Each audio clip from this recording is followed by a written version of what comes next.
cette personne qui a un grand manque de confiance en elle-même.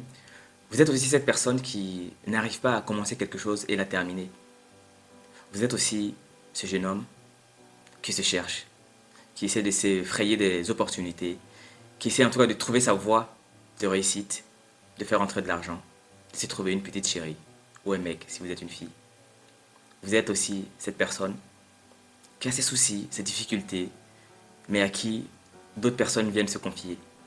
Vous êtes également ce frère et sœur, ce tonton, cette tata, cette maman, ce papa, qui au-delà de tout, vos problèmes, vos difficultés, vous devez faire face à d'autres difficultés qui ne viennent même pas de vous.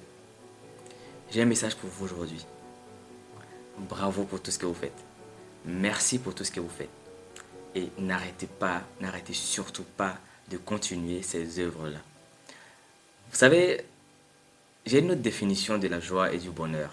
Vous savez, John Stuart Mill disait que le bonheur, c'est le plaisir plus absence de souffrance. Je le répète, pour John Stuart Mill, le bonheur égale plaisir plus absence de souffrance. Mais vous savez, parfois la souffrance nous conduit directement au bonheur.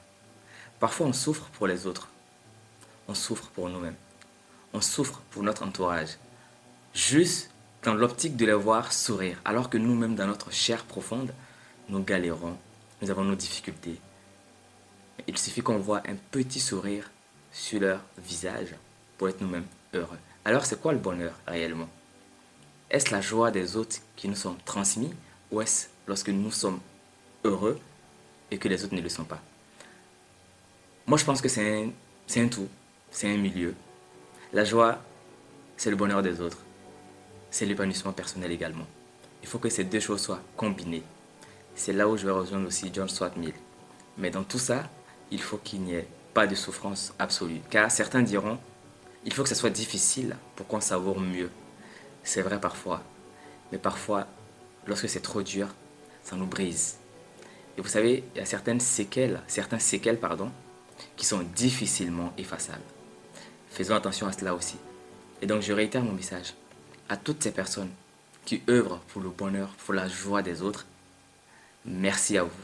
N'abandonnez pas. Continuez à donner le sourire. Continuez à faire en sorte que les personnes autour de vous soient toujours heureux.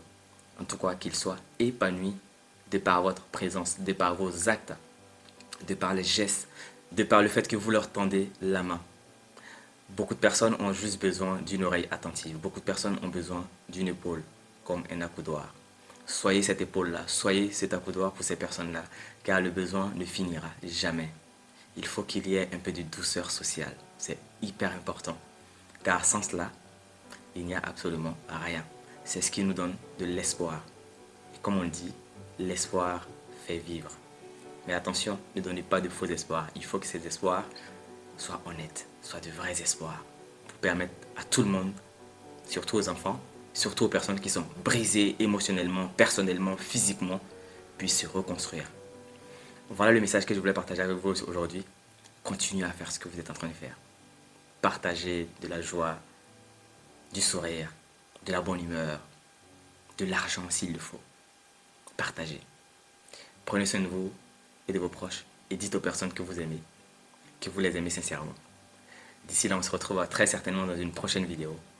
Mon est Cheikh Traoré. Au revoir. N'oublie pas, partage cette vidéo avec une personne de ton entourage. Ça me fera énormément plaisir. À très bientôt.